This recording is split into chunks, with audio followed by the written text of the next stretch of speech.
when my board member speaks, it just makes me want to throw all my notes up in the air and say, no matter what I do, it's going to be my best stab. I don't know. I'll do my best here. But thank you. Thank you, everyone. This has been really a lovely evening, and it's really wonderful to share with such a diverse community of people. Diversity both in faith and even within our faiths. I see incredible diversity within the Muslim community here, which is something that many Americans are just unaware of and don't quite understand. And I will also give that as a general disclaimer that I consider myself on the more educated end of the spectrum about Islam, but I really feel completely inarticulate about the particulars. You see, just right there, I was inarticulate about the particulars of Ramadan and how the Iftar works and so many other things. And I feel quite blessed to be a part of an organization that allows me to meet such wonderful Muslim leaders, including your own executive director, Shakil Sayed, who has been serving as our board chair. Great thanks and praise to the Islamic Shura Council and to my board chair, Shakil. Shakil has been such a tremendous gift to CLU LA, and I will be forever grateful for him ensuring that his voice and the voice of the Muslim community is heard in the struggle for a sustainable economy here in the Southland for hard-working poor of all faiths, of all stripes, of all varieties. CLU is a multi-faith organization that pursues economic justice because we know that enabling opportunities for those struggling is a core conviction of all faith traditions.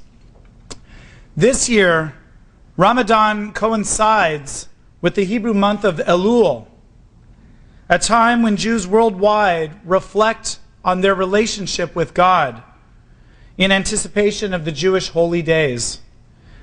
This includes the holiday of Yom Kippur, when we also refrain from eating and drinking.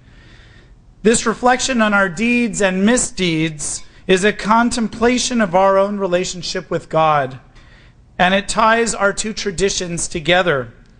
We hold inextricably linked traditions, and beyond the political and sociological struggles of recent years that get so much of the attention, the reality is that we're more alike than not. One time I took an online survey. I was just curious. I was already a rabbi, but I was curious to see if objectively I should be Jewish, right? Because I could, with an online survey, maybe I would come out registering as a Baha'i. I didn't know. So it wasn't surprising that it turned out that I am supposed to be Jewish. But what did surprise me was that I scored the exact same score, a 75% agreement level when it comes to affirmation of Muslim theological positions. That was a shocker. But I suppose I don't think I should really give up my work as a rabbi to become an imam. I don't think they would necessarily let me in.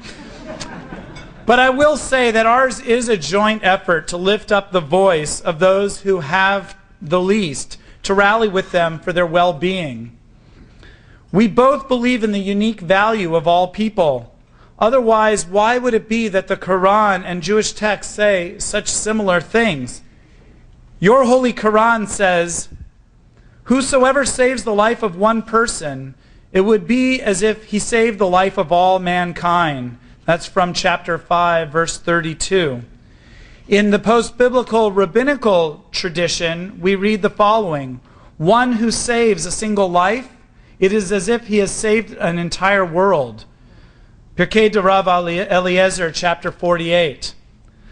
We are inextricably linked by our recognition that the health of our society is measured best by examining the suffering of those with the least money, those people with the weakest networks to overcome oppressive burdens, and those who depend on the kindnesses of those whose wealth and prestige derives from the Creator of all, whether they recognize their role in this regard or not. We are linked by our desire for justice, for those struggling to feed their families, justice for all. This is the sacred message of our sacred texts. Our traditions are also linked in other ways. Both Muslims and Jews know that at times the notion of a level playing field is a myth. We have both faced horrible uphill battles for legitimacy in this society. Both of us have been blocked at different times from participating in the American dream through intolerance that stems from a lack of understanding. And yet, we know our inherent worth. We know how our spirits can rise above the barriers of mortals and flesh. And we can overcome. We will overcome.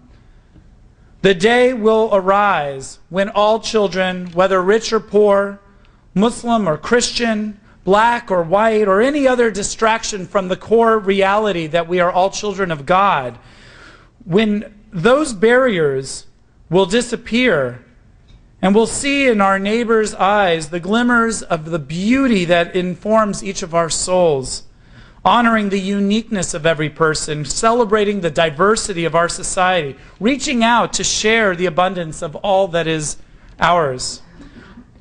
I will, in the privacy of my own home, participate in solidarity with this community in a sunrise to sunset fast before my Yom Kippur fast in about a month from now.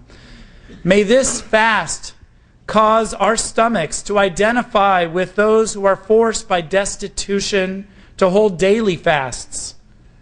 May we rise up out of our fasts renewed, ready to break down the shackles of poverty and oppression and strive to elevate all human beings as the crown of creation by our all-loving, all-powerful God.